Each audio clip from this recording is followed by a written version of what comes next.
Morning বন্ধুরা, বিপাশাস ব্লগে তোমাদের সবাইকে স্বাগত। আশা করি তোমরা সবাই ভালো আছো, আর আমিও কিন্তু বেশ ভালো আছি। তো বন্ধুরা, আজকে কিন্তু আমার বাড়িতে তেমন কোনো কাজ নেই। তো শুধু রান্না ছাড়া আমার কোনো কাজ নেই সেরকম। আর আজকে আমার বড় আমাকে অনেকটাই হেল্প করেছে। ও ঘুম থেকে উঠে কিন্তু ও ঘর ঝাড়ু আর ঘরটা মুছে দিয়েছে। তো আমার কাজটা অনেকটাই কমে গেছে। এখন শুধু আমার রান্নাঘরের কাজ ছাড়া কোনো কাজই নেই। আছে আজকে কিছু স্পেশাল ডিশ বানানোর জন্য। আর তোমাদের আগেই বলেছিলাম যে আমরা ভেজিটেরিয়ান। তো দেখা যাক আজকে কি বানাই।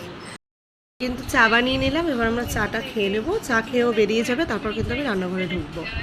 কাল বাজার থেকে আমি পটলগুলো কিনে এনেছিলাম, আর পটলগুলো দেখেই মনে হলো যে এই পটল দিয়ে কিন্তু পটলের দোরমা খুব সুন্দর হবে।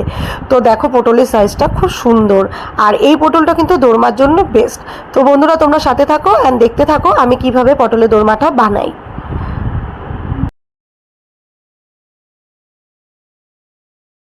পটলটা কিন্তু আমি খুব সুন্দর করে কেটে নিয়েছি, একটা ছুরির মাধ্যমে কিন্তু দুপাশ কেটে নিয়েছি। আর কিন্তু চোচাগুলো আমি ছাড়াইনি, জাস্ট শুধু চেঁচে নিয়েছি। আর এই পটলের ভেতরে সব কিছু আমি একটা বোলে বের করে রেখেছি, কারণ কিন্তু এটা আমি পেস্ট করে নেব। এটা কিন্তু পুর বানানোর জন্য কাজে লাগবে। তো বন্ধুরা, আমার আজকে স্পেশাল ডিশ পটলের দোরমা। তো পটলের দোরমার জন্য কিন্তু আমি প্রত্যেকটা মশলা রেডি করে নিয়েছি। পটলের পুরটার জন্য কিন্তু পটলের বিচিটা আমি বেটে নিয়েছি, আর টমেটোও আমি বেটে নিয়েছি, আর লাল লঙ্কা আদা বেটে নিয়েছি, আর বেটে নিয়েছি পেঁয়াজ রসুন। কিছুটা পরিমাণে পনির আমি অ্যাড করছি এখানে। পনিরটা কিন্তু আমি একদম গুঁড়ো গুঁড়ো করে নিয়েছি। আর এখানে রয়েছে কিছু পেঁয়াজ কুচি, আদা কুচি আর রসুন কুচি। আর যখন আমি পটলের গ্রেভিটা বানাবো তখন কিন্তু আমি ফোড়নে দেব দুটো শুকনো লঙ্কা, কিছুটা পরিমাণে দারচিনি, 2-3টে লবঙ্গ, 3টে এলাচ, আর ছোট ছোট দুটো তেজপাতা। তো প্রথমে আমি পটলের পুর বানিয়ে নেব। তো পটলের পুরটা আমি কিভাবে বানাচ্ছি তোমরা দেখো। আমার কিন্তু কড়াই গরম হয়ে গেছে, এবার কিন্তু আমি এটাতে দেব সরষের তেল। পটলের পুরটা বানানোর জন্য কিন্তু আমি সরষের তেলই ইউজ করব। তো অল্প কিছুটা পরিমাণে তেল দিতে হবে। তারপর তেলটা গরম হয়ে আসলে আমি এতে ইউজ করব অল্প ফোড়নের জন্য জিরে।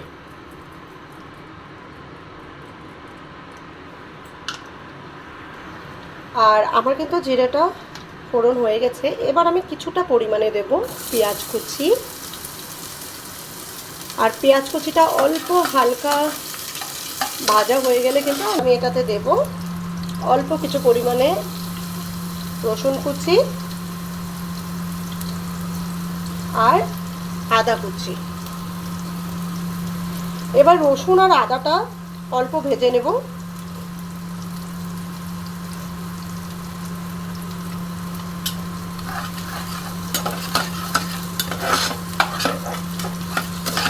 আমি কিন্তু স্টিমটা হাই করে অল্প আদা রসুন পেঁয়াজটা ভেজে নেব। দেখো, আমার কিন্তু আদা রসুন পেঁয়াজটা কিন্তু ভাজা হয়ে গেছে। দেখো, ভাজা কিন্তু হয়ে গেছে। এবার কিন্তু এটাতে আমি পটল বাটাটা যে করে রেখেছিলাম সেই পটলের বিচিগুলো কিন্তু আমি দিয়ে দিব এতে।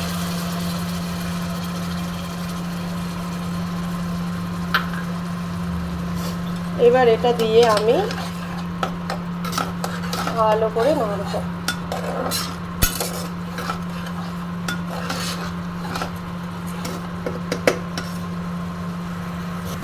দেখো তোমরা, অল্প কিন্তু ভাজা হয়ে আসছে। এবার কিন্তু আমি যাবতীয় মশলাগুলো অ্যাড করব। যেমন আমি এটাতে দেব অল্প কিছুটা পরিমাণে স্বাদ অনুযায়ী লবণ,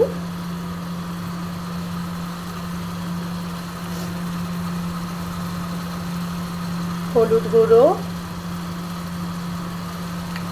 দেব, অল্প কিছুটা জিরে গুঁড়ো,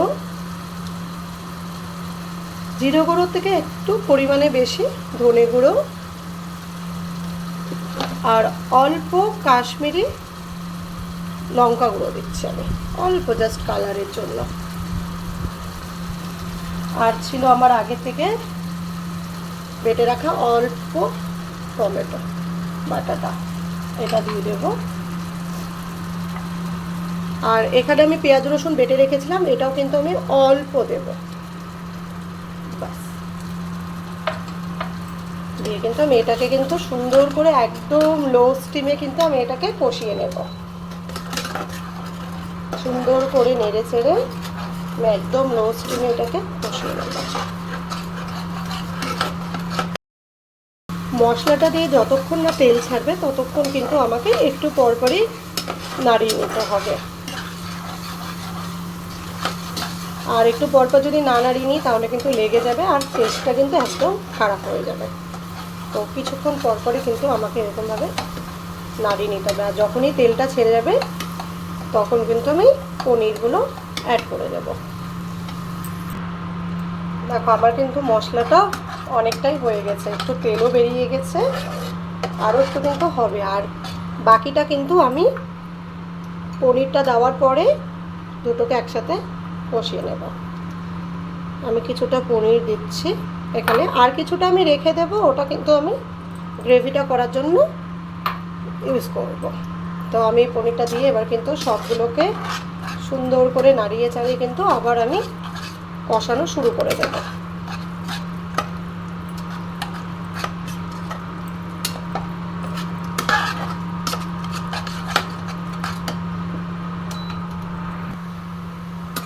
আমার কিন্তু পটলের পুরটা কিন্তু রেডি। এবার কিন্তু আমি এটা নামিয়ে নেব। কিন্তু পটলের পুরটা রেডি। এটা আমি অল্প ঠান্ডা হওয়ার জন্য রেখেছি, আর অল্প ঠান্ডা হয়ে গেলে কিন্তু আমি চামচের মাধ্যমে কিন্তু আমি পটলগুলোর মধ্যে ঢুকিয়ে নেব। দেন কিন্তু আমি পটলগুলো ভেজে নেব। আর পটলগুলো ভাজা হয়ে গেলে কিন্তু আমি গ্রেভির জন্য আবার সব কিছু রেডি করব। আমি কিন্তু এইভাবে পটলের ভেতরে কিন্তু পুরগুলো দিয়ে দেব। দু সাইড দিয়ে সুন্দর করে পটলের মধ্যে ফুলগুলো আমি দিয়ে দেবো।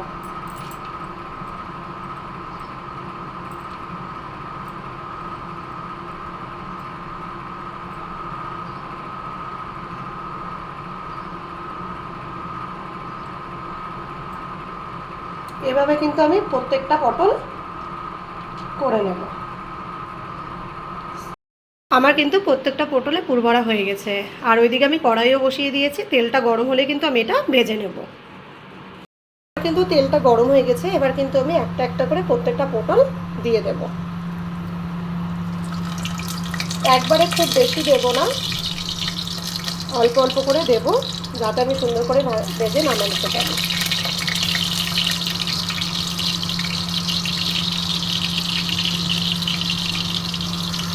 পটলগুলো আমি এখন ভেজে নেব।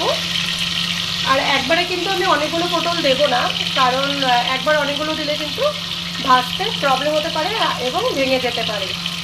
আর পটলগুলো কিন্তু খুব সাবধানে ভাজতে হবে, কারণ আমি কিন্তু পটলগুলো দু সাইডে কিন্তু আমি কোনো রকম ময়দা দিয়ে আটকাইনি বা কোনো কিছু টুথপিকও কিন্তু আমি ইউজ করিনি। তো আমি কিন্তু এটা খুব সাবধান মতো সুন্দর করে ভেজে তুলব। তোমরা চাইলে ময়দা দিয়ে কিন্তু আটকে নিতে পারো, আমি আটকাইনি। পটলগুলো কিন্তু খুব সুন্দর ভাজা হয়ে গেছে, আর আমার কিন্তু ভেতরের মশলাগুলো বেরায়নি। তো আমি এক পাশ একটু বেশি ফ্রাই করব আর এক পাশ কিন্তু অল্প ফ্রাই করব। তো আমি সবগুলো পটল ভেজে নামিয়ে নিচ্ছি। আমি কিন্তু পটলগুলো ভেজে নামিয়ে রেখেছি। এবার কিন্তু আমি ওই তেলেই ফোড়নগুলো দিয়ে দেবো গ্রেভির জন্য। তো আমি প্রথমে ফোড়নে দেবো দুটো শুকনো লঙ্কা,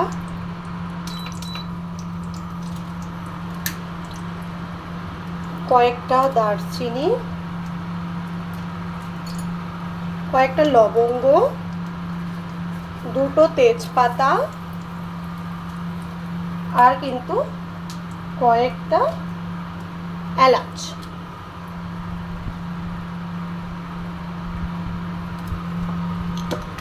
আমি কিন্তু এটা ফোড়ন হয়ে গেলে কিন্তু আমি পেঁয়াজ কুচিটা দিয়ে দেব।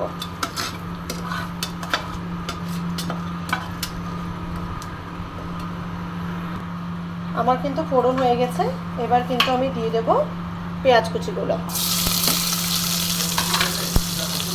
পেঁয়াজ কুচিগুলো কিন্তু একটু লাল হলে আমি বাকি মশলাগুলো অ্যাড করব।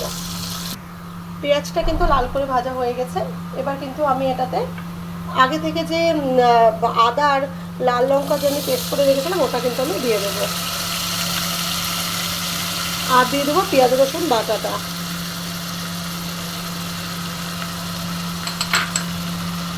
সাথে কিন্তু আমি টমেটো বাটাটাও দিয়ে দেবো।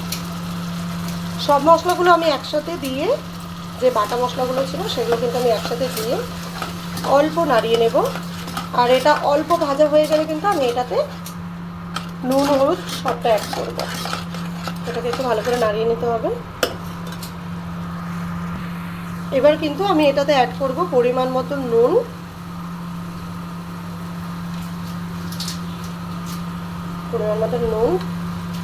হলুদ গুঁড়ো,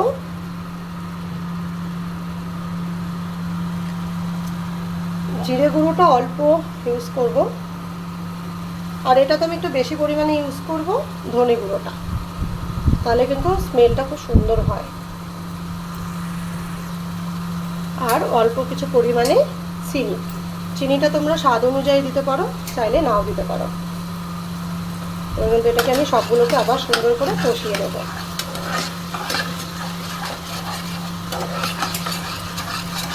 এটাকে আমি একটু পর পর নাড়বো, নেড়ে কিন্তু সুন্দর করে কষিয়ে নেব। আমার এই মশলাটা থেকে কিন্তু তেল ছেড়ে দিয়েছে, কিন্তু মশলাটা তেল ছেড়ে দিয়েছে। এবার কিন্তু আমি যে আর অল্প পনিরটা রেখে দিয়েছিলাম, এই পনিরটা কিন্তু আমি দিয়ে দেব।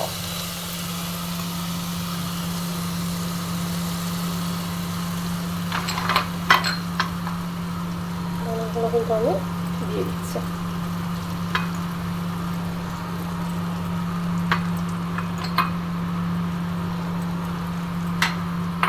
পনিরটা দিয়ে আমি আর বেশি কষাবো না, আমি কিন্তু অল্প কিছু পরিমাণে জল দিয়ে দেবো।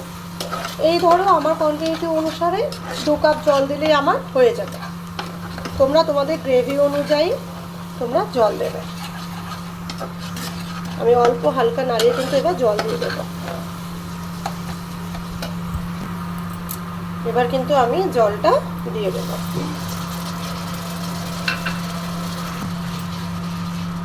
আমি কিন্তু এতে 2 কাপ জল দিয়ে দিয়েছি। এটা হালকা জাস্ট ফুটে আসবে, তখন কিন্তু আমি পটলগুলো দিয়ে একদম ঢেকে দেবো।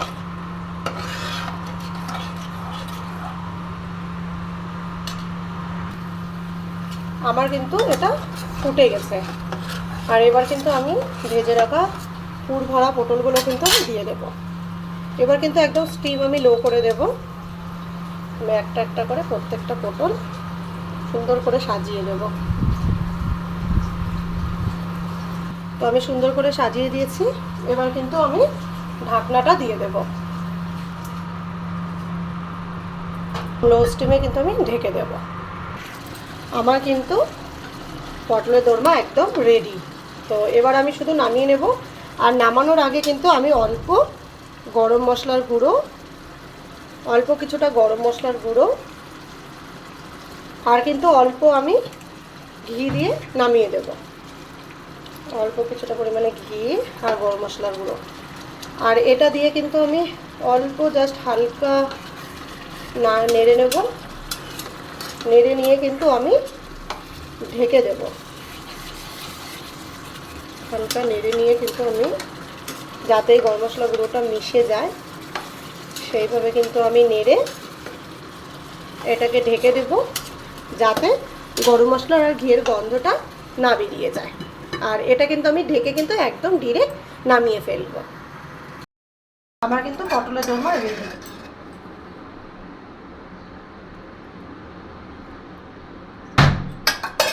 আমার কিন্তু পটলের দোরমা রেডি, দেখো।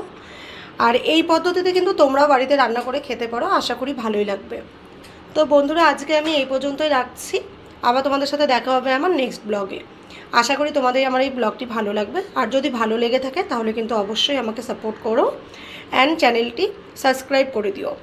লাইক কমেন্ট কিন্তু অবশ্যই করবে। থ্যাংক ইউ সো মাচ বন্ধুরা, সবাই ভালো থাকো আর আমি ভালো থাকবো।